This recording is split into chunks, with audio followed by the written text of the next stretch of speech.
Hoy estamos con Federico Arnillas, presidente de la Mesa de Concertación para la Lucha contra la Pobreza. Señor Arnillas, bienvenido a la República. Gracias por aceptar la entrevista.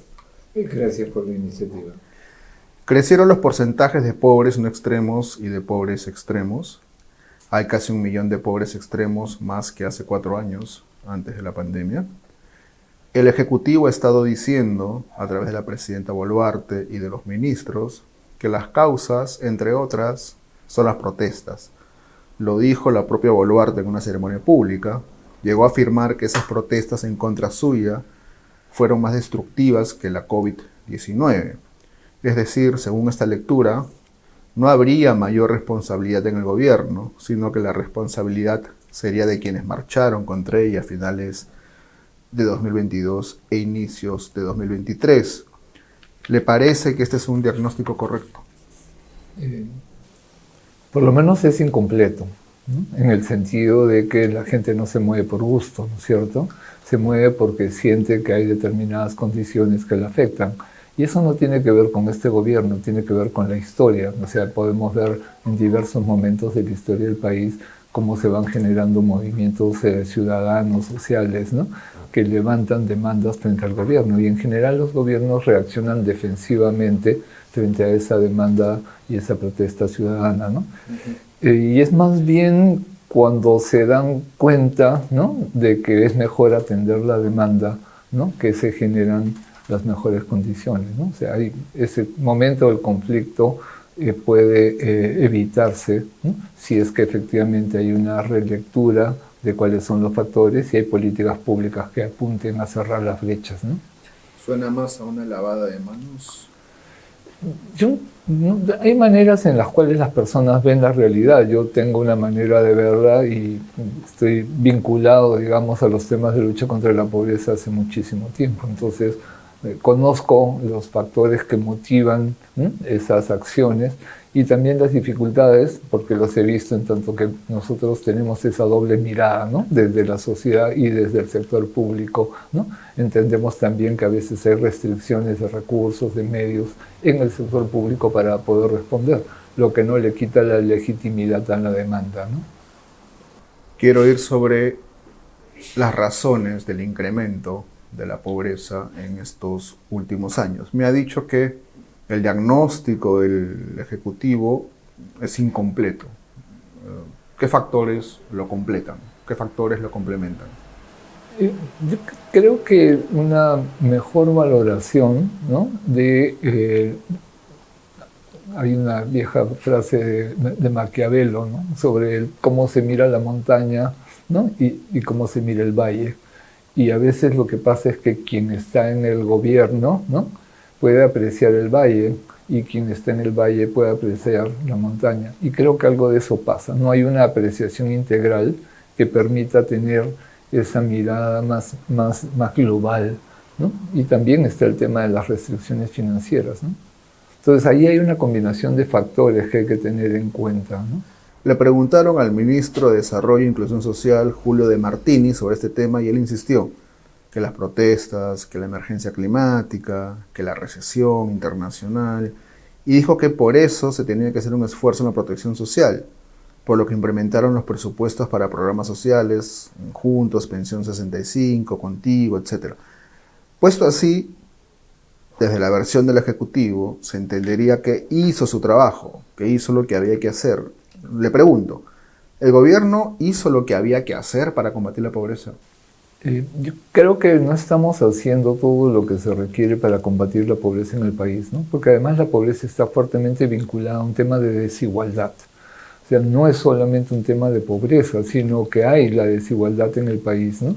Y entonces tenemos que encontrar como país, como Estado y como sociedad, cuáles son esas desigualdades que hay que corregir de manera sistemática para garantizar que los servicios públicos, por ejemplo, tengan la calidad adecuada para garantizar los derechos.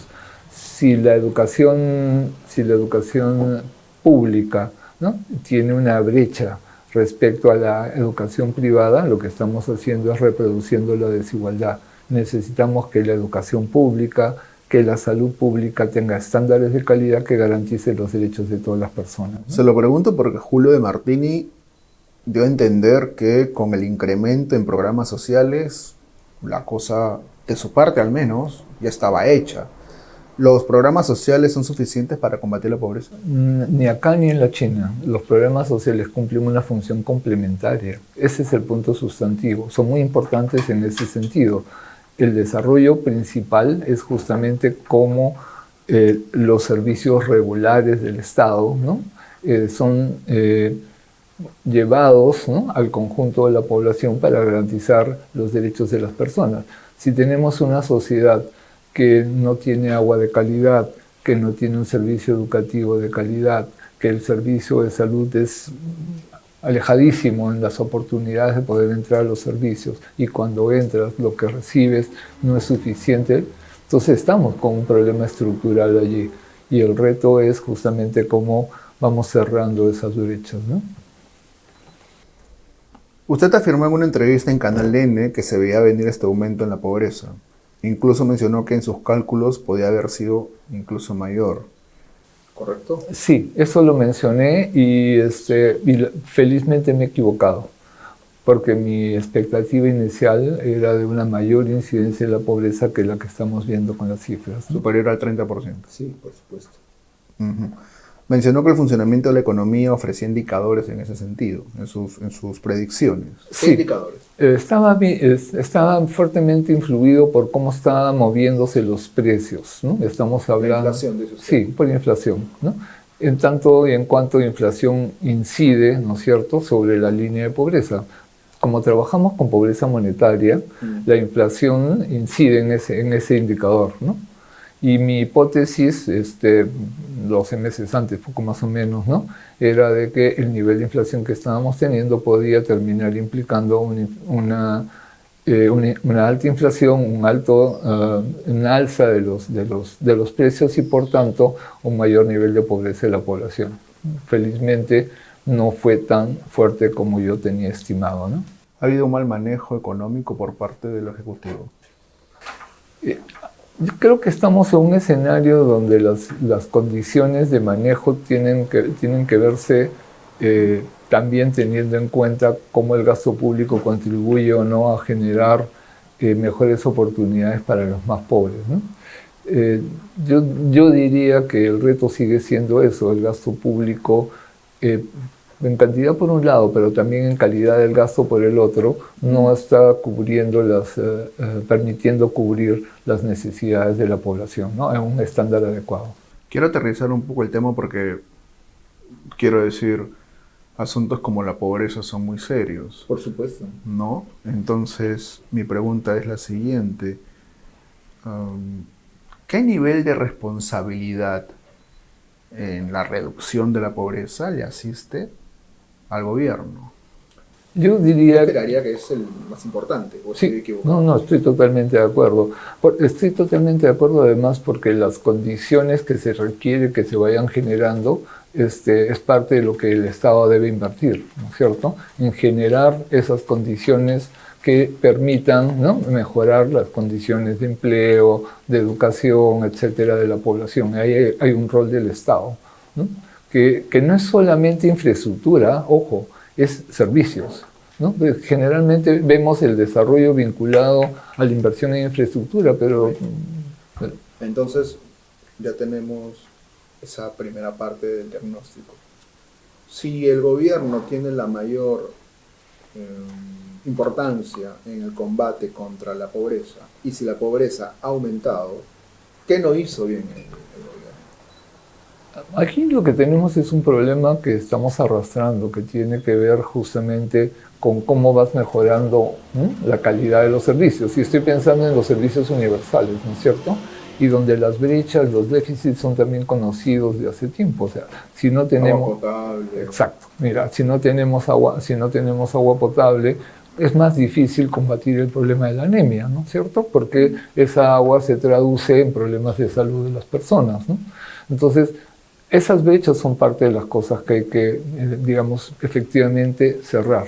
Ok, existen las brechas, pero ¿cuál es la responsabilidad que le asiste a un gobierno que debería cerrarlos. Ese es un poco el tema que yo trato de plantear en la mesa. Pero justamente lo que estoy señalando es de acuerdo con lo que tú estás planteando. O sea, hay una responsabilidad en la gestión pública para que en el manejo de la caja fiscal, en el proceso, ¿no?, de asignación de recursos, el cierre de brechas en materia de servicios como educación, como salud, ¿no?, tenga una prioridad.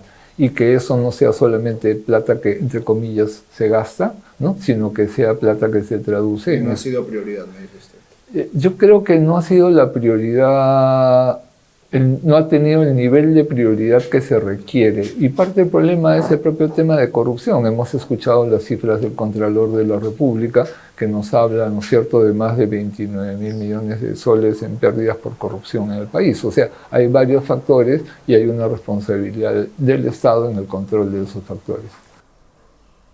No creo que sea la siguiente una pregunta innecesaria, me parece que es en realidad necesaria hacerla. ¿Qué piensa de una presidenta que exhibe joyas y relojes caros en un contexto así? Lo que piensan la mayoría de los peruanos. ¿Qué piensa la mayoría de los peruanos? Ustedes son los medios, conocen mejor que yo lo que piensan. Usted es el entrevistado. Ok, se la planteo de otra forma. ¿Le parece propio? Yo creo que no es propio, totalmente de acuerdo.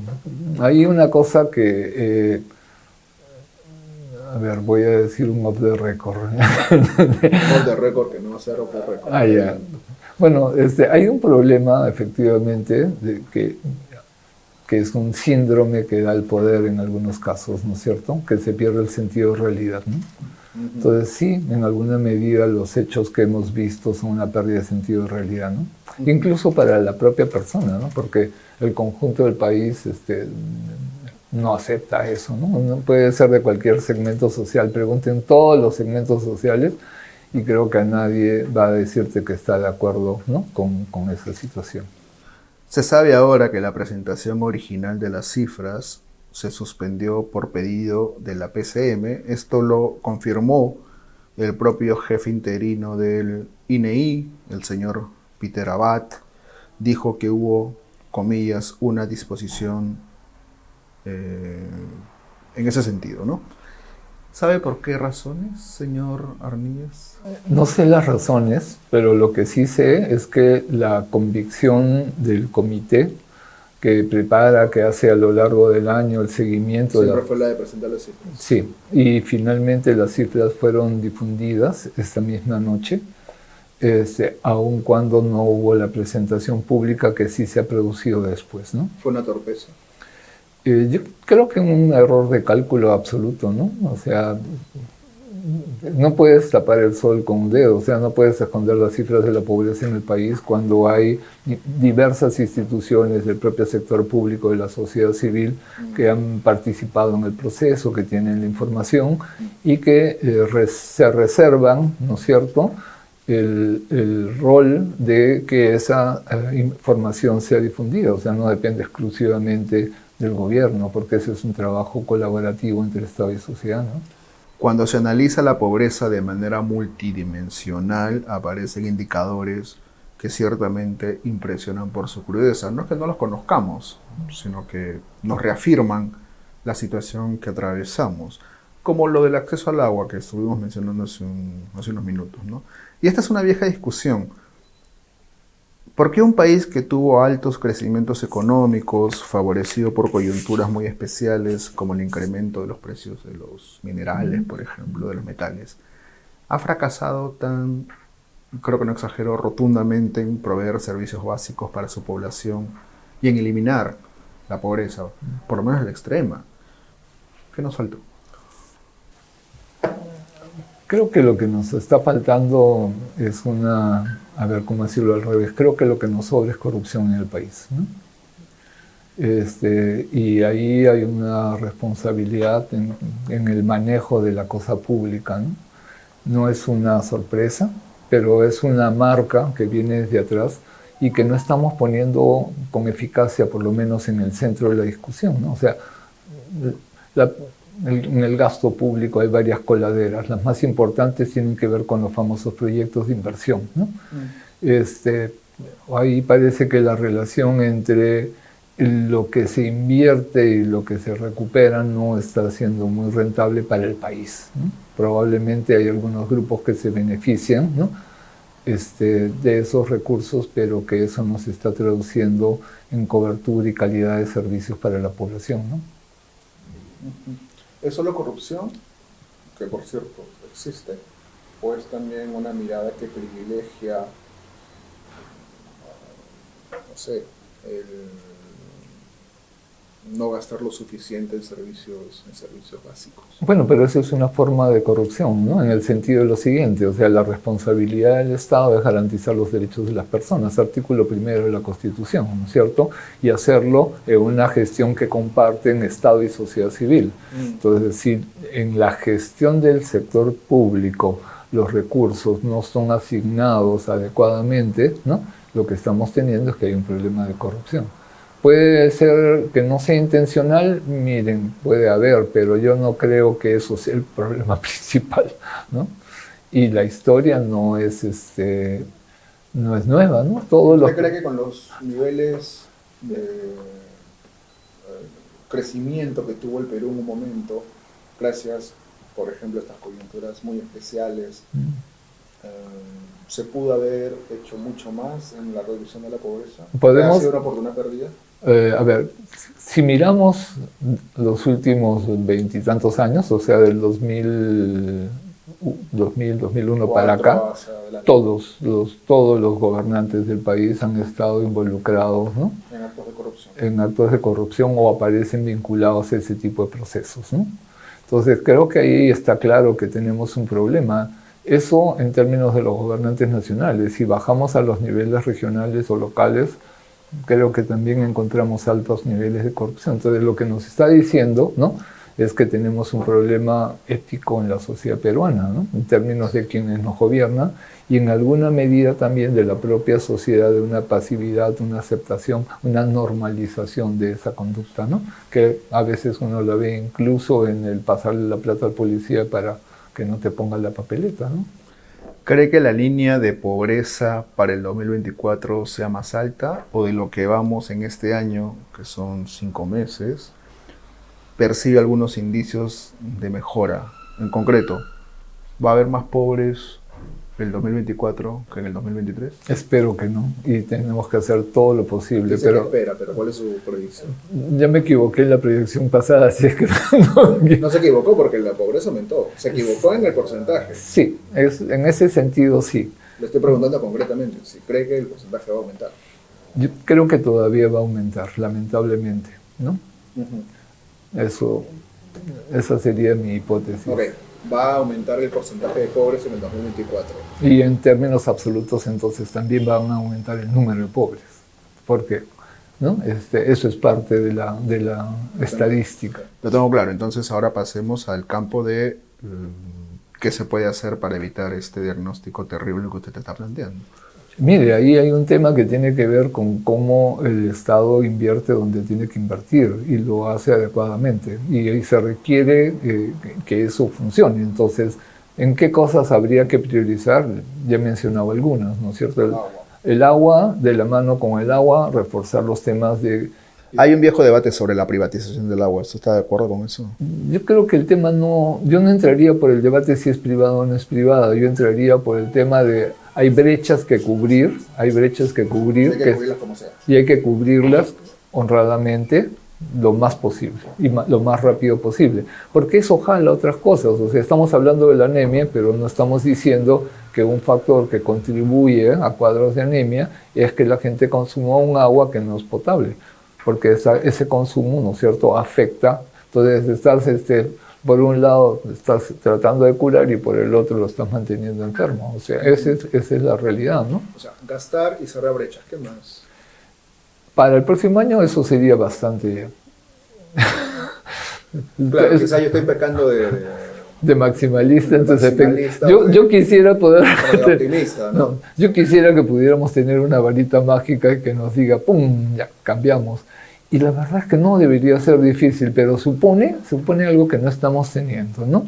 Un movimiento ciudadano activo, ¿no? Que ponga por delante no las diferencias políticas, sino las prioridades, ¿no? Que hay que cerrar, ¿no? Atender. Y políticos honrados. Bueno, esa es la condición, ¿no es cierto? Pero también, ¿sabes qué? Yo creo que los no políticos también tienen una responsabilidad. Hay pecado de omisión, ¿no es cierto? También existe. Nos llevó, corríjame si estoy equivocado, no sé cuántos años. Te puedo dar la cifra. Se me fue la cifra para reducir la pobreza, que en un momento estuvo en 60 y pasamos a 20. Acá tengo los datos. ¿Eso fue en cuántos años? Mira, entre el 2004 Sí. y el 2016, tenemos serie estadística, tenemos una serie estadística sostenida, digamos, ¿no? Tuvimos una muy significativa reducción de la 60 al 20, ¿no? Sí, de 58,7 a... Sí. Pero la pregunta es, ¿qué pasa el 2016? Claro, empieza el conflicto político, etcétera, ¿no? Y eso no es un tema secundario porque se combina conflicto político con fenómeno del niño. Tuvimos 1,5 millones de personas afectadas por el fenómeno del niño en ese periodo. Claro, lo que esto también nos revela es que fue gente que dejó la pobreza, pero que nunca se alejó lo suficiente de la línea de pobreza como para no caer frente a eventuales circunstancias. Sí, totalmente de acuerdo contigo, porque lo que venía a continuación iba en esa línea, pero el factor que dispara es COVID. Sí, y mucha gente que estaba cerca de la línea de pobreza regresó a la pobreza. Todo esto para preguntarle finalmente, si hiciéramos bien las cosas, y yo sé que estoy de nuevo siendo un poco eso es programático. Hay que hacer mejor las cosas. ¿Cuánto tiempo más o menos nos tomaría volver a los índices que tuvimos en el año 2016? Al paso que vamos, no. Yo te diría, si hacemos bien las cosas, podríamos volver al nivel del 2016, o sea, de esos añitos, sacando el elemento de conflicto político, por tanto, ¿no? Podríamos hacerlo en 2-3 años, no más. Sin conflicto político. Sin conflicto político. Pero estamos en medio de un conflicto político. Y que va a crecer. Exacto. Y entonces no van a ser 3 años, siendo honestos. No. La pregunta es en cuánto podría ser, decías tú, y yo te estoy diciendo. ¿Y realistamente?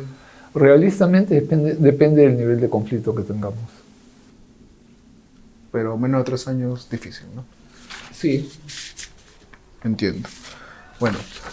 Pero mira, solamente con volver al nivel sería algo bueno, sí. Sí, no, lo entiendo perfectamente. Lo que digo es que las condiciones no parecen ser las más propicias. Y que es una opinión que compartimos. Federico Pero no quiere decir que no podamos cambiar esas condiciones. Entonces, parte del esfuerzo que hay que hacer es construir esa articulación de actores entre el Estado y sociedad civil que efectivamente logre ese cambio. Federico Arniñas, presidente de la Mesa de Concertación para la Lucha contra la Pobreza, ha estado con nosotros analizando las cifras de la pobreza recientemente presentadas por el INEI. Muchas gracias, señor Arniñas, muy amable. Muchas gracias a ustedes.